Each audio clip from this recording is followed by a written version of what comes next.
예수 그리스도께서 사망 권세를 깨고 승리하셨습니다. 무덤이 더 이상 그 주님을 가둘 수가 없었습니다. 어둠과 사망의 무덤을 여시고 나오셔서 온 세상에 당신이 살아났었음을, 부활하셨음을 증거하셨습니다. 하나님은 예수님을 죽은 자 가운데서 살리시고 모든 만유의 주님이 되게 하셨습니다. 모든 만물이 이제는 부활하신 그리스도 앞에 무릎 꿇게 되었습니다. 주님께서 살아나셨기 때문에 주님이 하시는 일은 죽은 자를 살리시는 일입니다. 그분이 죽은 자 가운데서 살아났기 때문입니다. 죽음 앞에서 맥없이 쓰러져 아무것도 할 수 없었던 만물의 운명이 주님의 부활로 다시 살아나게 되었습니다. 새 생명을 얻었습니다. 우리 인생들에게도 수고와 무거운 짐에 눌려서 마치 죽음 같고 어두움 같은 이 갇혀 사는 우리 모든 사람들, 우리들의 인간에게도 부활의 주님 때문에 다시 살아나는 기쁨을 얻게 되고 소망을 얻습니다. 베드로라는 사람은 예수님을 가장 가까이서 지내면서 예수님의 죽음도 보았고 예수님의 부활을 목격한 사람, 대표적인 사람입니다. 예수님의 죽음 앞에서 참 침울했던 그가 부활하신 주님을 만나고서는 그 부활하신 주님의 그 강한 힘이 그의 마음을 만지기 시작합니다. 그랬을 때에 침통하고 짓눌렸고 좌절하고 아무것도 할 수 없었고 다시 그냥 길바닥에 나앉은 것처럼 아무것도 손에 잡히지 않았던, 할 수 없었던 그 베드로의 마음이 그 부활하신 주님이 그의 마음을 만지자 살아나는 경험을 하게 됩니다. 침울하고 무기력했던 자신에게 그 부활의 주님이 자신의 마음을 만져주시고 자기의 영혼을 어루만지자 다시 활기를 되찾고 그가 산 소망을 얻게 됩니다. 이 소망이 얼마나 크고 좋았던지 그가 후에 자기가 섬기는 교회들에게 편지를 쓰면서 이렇게 부활의 기쁨을 간증을 했습니다. 예수 그리스도께서 죽은 자 가운데서 부활하심으로 내게 산 소망이 있게 되었다. 썩지 않고 쇠하지 않는 하늘의 영원한 유업을 얻게 되었다. 이 소망 때문에 이제는 어떠한 시험이 와도 오히려 기뻐할 수 있게 되었다. 이것이 베드로가 베드로전서 1장에서 그가 부활의 주님을 만난 기쁨의 고백을 간증한 글입니다. 이 고백의 요지가 무엇입니까? 부활의 주님은 우리에게 산 소망을 주신다. 썩지 않는 영원한 유업을 주신다. 어떤 시험도 기쁨으로 인내하는 믿음이 생긴다. 바로 이겁니다. 따라서 부활의 주님을 인격적으로 만난 자는 어떤 시험이든 환난이든 공고든 시련에도 절망하거나 좌절하지 않습니다. 왜냐하면 부활과 관계없기 때문입니다. 부활은 살아나는 거죠. 그러니 환난이든 공고든 시련, 절망, 좌절 이런 것이 부활과 어울리지 않습니다. 오히려 이런 일이 오면은 누구나 다 겪지만 그러나 부활의 주님을 만난 사람은 이런 상황에서 오히려 기뻐합니다. 분명히 현실은 힘든데 어둠을 이기신 주님의 부활의 권능이 그 어두웠던 우리의 마음, 좌절했던 우리의 마음을 그분의 그 부활의 능력이 하나씩 하나씩 다스리시면서 만지시면서 그 부활의 빛이 우리를 뚫고 들어와 좌절도 일으키고 절망도 희망으로 바꾸어 버리시고 침울하고 우울하고 눌렸던 그 삶이 소생하는 그 은혜가 바로 부활의 주님이 하시는 일입니다. 오늘 저는 주님의 부활이 우리에게 주신 이 구원, 이 놀라운 구원을 주님의 부활이 시작했고 주님의 부활이 우리의 구원을 이루어가고 주님의 부활이 우리의 구원을 완성한다는 말씀을 드리고 싶습니다. 주님의 부활이 없으면 우리는 구원이 시작되지도 않았고 주님의 부활이 없었으면 우리는 구원을 이루어 갈 수도 없고 주님의 부활이 없으면 우리는 영화로운 부활을 받을 수가 없습니다. 먼저 주님의 부활은 우리 구원의 시작입니다.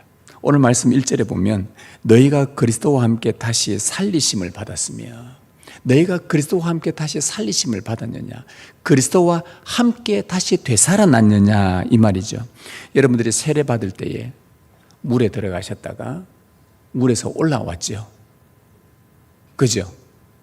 예, 이거는 예수님 당시 때에 세례 받을 때 이야기입니다. 예수님 당시 때, 사도 바울 당시 때에 세례를 받을 때는 물속에 들어갔다가 물에서 나옵니다. 죽는다는 의미고, 사람은 물에 들어가면은요, 오래 있으면 죽습니다. 그래서 물에 들어간다는 말은 죽는다는 말이고, 물에서 나온다는 살아난다는 말이죠. 그래서 세례라는 것은 예수 그리스도와 함께 죽었다가 예수 그리스도와 함께 다시 살아나는 걸 말합니다. 여기서 우리는 구원의 중요한 원리를 하나 깨닫게 됩니다. 구원은 예수님이 죽음으로만 이루어지는 게 아닙니다. 그분이 살아나셔야 우리의 구원이 본격적으로 시작이 된다는 겁니다. 죽는 것만으로는 구원은 안 됩니다. 여러분, 예수님이 십자가에 죽기만 하셨다면 우리의 죄는 용서는 받았을 뿐이지, 주님이 다시 살아나심으로 인해 우리에게 생명을 부여하게 된 겁니다. 구원이라는 말 자체가 건진다는 말이죠. 죽음에서 건져낸다는 말입니다. 그래서 구원은 죽음뿐만 아니라 살아나는 것까지 포함되는 것입니다. 우리 예수 믿는 사람이, 나는 예수 믿는데 모든 삶이 죽을 것 같고 재미도 없고 흥미롭지도 않고 주님과 별로 관심도 없고 말씀도 관심, 그런데 교회는 나오고, 그 사람 구원받은 사람일까? 고민해 보셔야 됩니다. 구원은 부활까지 포함됩니다. 죽은 것만으로 늘 죽었다, 예수 내 때문에 죽었다 울고 불고 죽었다, 그걸로 끝나면 아무 의미가 없습니다. 그분께서 살아나셨다, 죽은 나를 일으키셨다, 소망 없는 나에게 산 소망을 주셨다, 내 마음을 불러일으킨다, 주님을 자꾸 바라보게 만든다. 바로 이것이 구원입니다. 우리의 옛 자아는 그리스도와 함께 죽었고, 그리고 부활하신 그리스도와 함께 다시 살아났습니다. 여러분이 예수님은 나의 주님이십니다, 예수님은 나의 그리스도가 되십니다, 나의 메시아가 되십니다, 나의 하나님이 되십니다라고 여러분들이 고백하고 세례를 받았다고 한다면, 그리스도와 함께 여러분은 죽은 자들이요, 죽은 여러분을 그리스도께서 다시 살리셔서 생명의 구원을 주십니다. 따라서 주님의 부활로 우리의 구원이 시작이 되는 것입니다. 우리의 부활은 어떻게 시작되냐? 주님의 죽으심, 주님의 부활로부터 본격적으로 우리의 구원은 시작이 됩니다. 3절 한번 보십시오. 너희가 죽었고 너희 생명이 그리스도와 함께 하나님 안에 감추어져 있습니다. 우리의 구원이 시작되면 우리의 생명은 하나님께 감추어져 있다, 하나님 품에 있게 된다는 말입니다. 하나님은 구원받은 자의 생명을 품고 계십니다. 후에 여러분이 죽어서 화장되든 매장이 되든 부활할 때까지 구원받은 생명은 하나님께서 안전하게 보존하십니다. 이것이 구원받은 자들에게 구원의 시작이요, 부활하신 주님께서 이렇게 행하십니다. 이처럼 주님의 부활은 우리의 구원을 시작하고 여러분의 생명을 보존하는 유일한 근거가 됩니다. 부활하신 주님께서 그렇게 역사합니다. 어느 누구도 여러분의 구원을 물을 수 없습니다. 심지어 하나님께서도 택함 받은 자들의 구원을 물으지 않습니다. 주님의 부활이 이토록 우리의 구원을 확고하게 해줍니다. 그래서 주님의 부활은 우리에게 출발점입니다. 우리의 구원의 시작점입니다. 여러분의 구원은 주님이 부활하심으로 이미 시작되었습니다. 그 구원은 확실하다는 것을 감사하면서 기뻐하며 살아가시길 바랍니다. 두 번째, 주님의 부활은 이미 얻은 시작된 그 구원을 현재 계속 이루어가게 하십니다. 언제까지요? 우리 육신의 종말이 올 때까지, 죽을 때까지 이미 받은 이 구원, 시작된 구원이 계속 이루어가야 됩니다. 우리는 구원이 시작하고 나면 중단되는 게 아닙니다. 시작은 시작일 뿐입니다. 구원은 완성될 때까지 계속 이어가야 합니다. 구원을 이루어 가야 합니다. 오늘 말씀 1절을 다시 보시면, 그러므로 너희가 그리스도와 함께 다시 살리심을 받았으면 위의 것을 찾으라. 거기는 그리스도께서 하나님 우편에 앉아 계시느니라. 자, 우리가 이미 구원을 받았습니다. 구원이 시작되었습니다. 그 다음에 너희가 다시 살리심을 받았으면, 구원이 시작되었으면 뭘 하라고 합니까? 위의 것을 찾으라. 위의 것을 찾으라. 왜 위의 것을 찾으라고 그럽니까? 저 위에 누가 계신다고요? 예수님인데 어떤 예수님? 부활하신 예수님이 계시기 때문에, 죽은 예수님이 계시는 게 아니라 부활하신 예수님이 저 위에 계시기 때문에 너희가 위의 것을 찾아라. 우리의 시선을 하늘에 두며 살아라. 이 땅에서 이미 구원을 받았으면 이 땅에 발을 딛고 살되 많은 수많은 힘든 일, 어려운 일, 고통스러운 일, 고난스러운 인간이 겪을 수 있는 많은 일들이 겪으면서 이 땅에 발을 밟고 살더라도, 그러나 너희들은 그때마다 위를 바라보아라. 저 위에는 부활하신 주님이 계신다. 부활하신 주님이 너희들을 바라보고 계시고, 우리가 이 땅에서 구원을 이루어가는 방법은 절망하다가도 아니지, 내가 구원받았지, 그 어떻게 무엇으로 확신하는가? 하늘을 보니 저 위에 살아계신 주님이 계시거든요. 그 주님 때문에 우리는 이 땅에서도 구원을 계속 이루어 갈 수 있습니다. 그래서 바울은 이 구원을 이 땅에서 이루어가는 방법을 좀 구체적으로 2절에서 이렇게 말해줍니다. 위의 것을 생각하고 땅의 것을 생각하지 말아라. 우리에게 다시 한번 권면을 해줍니다. 이 땅에서 우리의 구원을 이루어가는 방편은 먼저 위의 것을 생각해라. 여러분, 위의 것을 생각하면 뭘 생각하지 않는다고요? 아래 땅의 것을 생각하지 않게 된다는 겁니다. 우리의 시선은 위를 보십시오. 땅이 안 보입니다. 땅을 보면 위가 안 보입니다. 하나님은 우리 인간을 이렇게 만들어 놓으셨습니다. 눈이 여기가 있어서 참 감사합니다. 눈이 여기도 있고 여기도 있다 하면 이상할 것 같습니다. 하늘도 보는데 눈이 동시에 땅도 봅니다. 하나님은 우리를 그렇게 만들지 않으셨습니다. 하늘을 바라보면 땅은 안 봅니다. 너희가 이 땅에서 구원받았느냐? 이 구원을 이루어가기 위해서는 할 수 있는 방법은 하늘을 봐라. 부활하신 주님이 그곳에 계신다. 위를 봐라. 위를 봐라.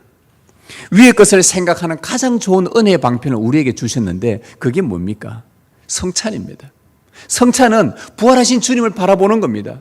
오늘 성찬상을 우리에게 펼쳐주실 때 우리 보고 주님이 하시는 말씀, 얘야, 내가 너희에게 성찬 주는 거 위를 바라보아라. 왜? 위에 계신 부활의 주님께서 성령으로 우리 가운데 임재하셔서 당신의 살을 주십니다. 만져봐라. 만져봐라. 당신의 피, 흘리신 피를 마시게 하십니다. 마셔봐라. 내 살을 만져보고 내 피를 마셔봐라. 바로 내가 부활한 예수 그리스도고 너를 부활로 이끌 바로 내가 하나님이다 하면서 위에 계신 주님께서 우리 가운데 임재하셔서 당신을 주셔서 먹고 마시게 하는 것이 성찬입니다. 그래서 이 성찬은 위의 것을 생각하는 우리에게 주신 은혜의 방편입니다. 이 성찬을 자주 반복하는 것은 위에 계신 살아계신 주님을 자주 바라본다는 말입니다. 자주 사모한다는 겁니다. 살아계신 주님과 가까워지는 믿음의 행위입니다. 따라서 성찬을 반복해서 자꾸 먹고 마시면은 우리의 믿음이 강건해집니다. 누가 그렇게 만듭니까? 부활하신 주님께서 우리에게 보내신 성령님이 우리 안에 역사하셔서 주님을 바라볼 때마다, 이게 뭐 특별한 게 아니지 않습니까? 주님 바라보는데 그렇게 힘들지도 않아요. 주님 바라보는 게 어려운 일도 아니에요. 그런데 주님을 바라보라고 할 때에 그 말씀대로 주님을 바라보면 주님의 약속대로 당신의 성령이 우리 마음을 움직이셔서 그 부활하신 주님을 바라보게 되고, 우리가 다시 우리의 영혼이 소생되고 힘을 얻고 살아나도록 성령이 역사를 하시는 겁니다. 이게 주님의 약속입니다. 그리고 이 위의 것을 우리가 부활하신 주님을 바라보면 땅의 것을 생각하지 않게 됩니다. 5절에 보시면 땅의 것이 어떤 건지 우리에게 나열을 해줍니다. 그러므로 땅에 있는 지체를 죽이라. 음란과 부정과 사욕과 악한 정욕과 탐심이니, 탐심은 우상숭배니라.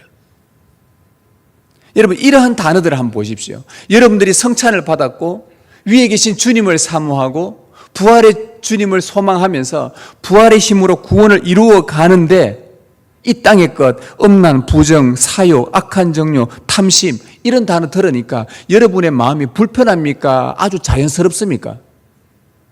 불편합니까? 좋습니까? 굉장히 불편한 단어들입니다.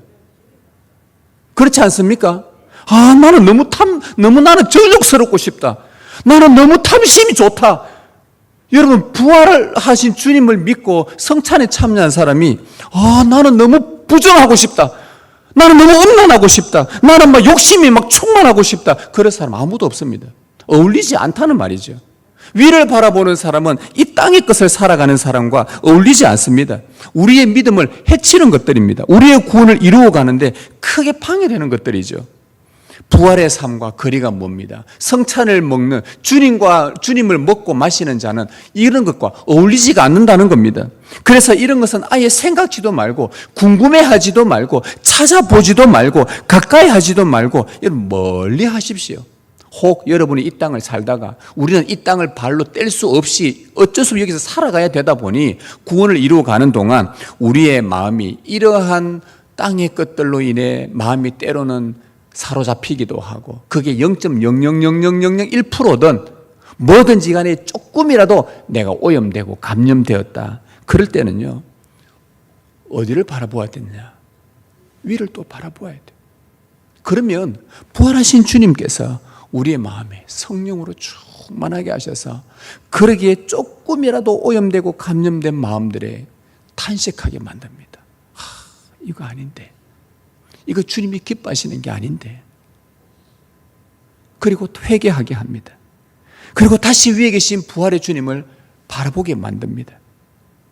그래서 성찬에 합당한 삶을 살아가도록 그렇게 우리를 인도해 나가십니다. 이게 회복의 은혜입니다. 우리가 죄고백 기도 예배 때마다 기도하지요. 여러분 죄고백 기도가 여러분 매주마다 예배 시간이 있다는 것은 감사하셔야 됩니다. 뭐 여러분들이 물론 매일매일 기도하시겠지만 하나님께서 일주일 동안 여러분들이 막 죄를 가득 흠을 막 쌓아놨다가 한 방에 그냥 예수 그리스도의 권능이 얼마나 위대한지 그 주님을 의지하고 주님 제가 이렇습니다. 탄식합니다. 주님 제가 이 시간에 다 고백하지도 기억도 나지 않습니다. 무슨 내가 일을 저질렀는지 기억도 나지도 않습니다. 그러나 주님 오늘 부활의 주님을 바라보니 주님께서 오셔서 이 마음에 탄식하는 마음을 주시고 죄와 허물에 대해서 기억나게 하시고 회개하게 하시고 그리고 다시 이 땅의 것과 상관이 없는 이 땅에 발은 딛고 사나 하늘에 속한 자로 살아갈 수 있도록 저에게 은혜를 주십시오. 그러면 주님께서 놀랍게 당신의 영으로 우리를 용서하시고 다스리시고 부활의 주님과 연합되게 하시고 내 안에 다시 살아나는 소생되어지는 이 은혜를 얻게 되는 것입니다.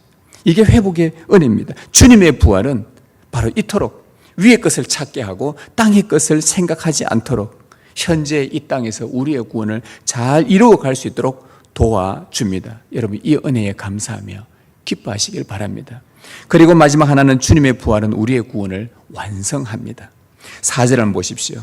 우리 생명이신 그리스도께서 나타나실 그때에 너희도 그와 함께 영광 중에 나타나리라. 너희도 그리스도께서 나타나실 때에 부활의 주님이 다시 이 세상에 오실 때에 우리는 그 주님과 함께 영광 중에 나타날 것입니다. 즉 부활할 것입니다. 여러분 제가 묻겠습니다. 우리 주님 다시 이 세상에 오신다고 확신하십니까? 그분이 오시면은 그분이 부활한 대로 우리도 부활의 첫 열매이신 주님처럼 우리도 부활의 영광 가운데 다시 살아날 것을 여러분 확신하십니까? 이게 안 믿어지시면 주님의 은혜를 구하십시오. 주님의 은혜를 구하십시오. 주님 믿을 수 있도록 은혜를 주십시오. 주님의 약속하신 말씀 거짓말이 아니라 이것이 참 진리라는 것을 믿게 해 주십시오. 왜냐하면 이 자리에 계신 여러분들 가운데 부활을 믿지 않는 사람들이 있거든요. 주님의 부활을 알기는 알겠는데 내가 죽었다가 다시 주님이 오시면 내가 영광 중에 부활할 거라는 거 못 믿는 사람들이 있거든요. 주님은 말씀하십니다. 내가 부활했다. 내가 부활의 첫 열매다. 내가 부활한 거 너 못 봤느냐? 내가 부활한 거 500명 이상이나 내가 죽은 것도 봤고 내가 부활한 것도 직접 목격한 사람들이 글을 써서 우리에게 성경에 기록해 주었습니다. 어떤 분이 그래요. 예수님 죽은 거 살아난 거 안 봐서 못 믿겠대요. 그래서 제가 그분에게 이렇게 대답 드렸었습니다. 여러분 당신은 세종대왕을 본 적이 있습니까? 하니까 세종대왕 직접 본 적이 있냐고 하니까 못 봤대요. 당연히 못 보지요. 언제 때 사람인데. 그런데 세종대왕이 살아있었다는 거 믿습니까? 믿는데요. 어떻게 그게 가능하냐고. 못 봤는데. 예수님을 못 봤는데 어떻게 믿는다 우리가 말한 게 왜 그게 가능하지 않냐고. 그 사람이 갑자기 한 대 맞은 듯한 느낌이 들었대요. 그분이 세종대왕을 믿는 것은 역사 기록에 그분이 살아있었고 그분이 했던 일, 업적들이 기록된 역사 자료를 보고 세종대왕이 있었다고 믿은 겁니다. 우리는 예수 그리스도께서 이 땅에 오셨고 살아계셨고 그분이 행하셨던 일들이 기록이 되어져 있고, 많은 사람들이 한 번 보고 기록한 게 아니라 여러 번 보고 또 보고 또 보고, 자기만 기록한 게 아니라 옆에 있는 사람들이 또 봤던 사람들의 이야기를 듣고 또 듣고 또 듣고 그것을 기록을 하고, 심지어 주님이 분명히 죽은 것을 봤는데, 무덤에 들어간 것을 봤는데, 그분이 다시 살아난 것을 그 이후에 살아나서 한번 살짝 보여주고 하늘로 갔으면 모르겠으나, 주님이 살아나시고 40일 동안이나 매번 다시 똑같이 돌아다니시면서 그들을 만나주시고 만져주시고 못 박힌 손을 보여주시고 부활한 것을 본 수많은 목격자들이 증언으로 글을 써서 우리에게 보여준 것이 하나님의 말씀입니다. 왜 못 믿냔 말이죠. 그것을 믿고 이것을 왜 못 믿냔 말이죠. 말이 안 되지 않습니까?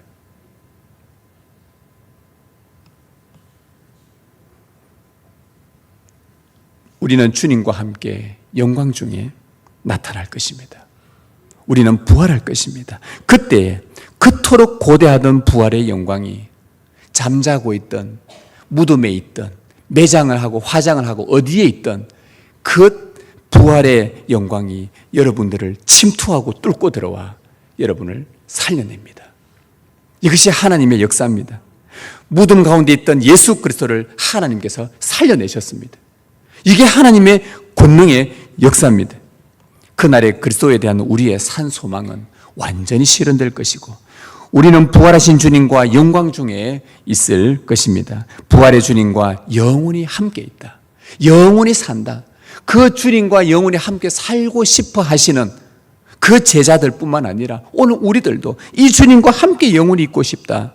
그날에 성취가 됩니다. 완성이 됩니다. 이 얼마나 놀랍고 멋지며 감격스러운 영광스럽습니까? 여러분, 이것이 어떻게 가능합니까?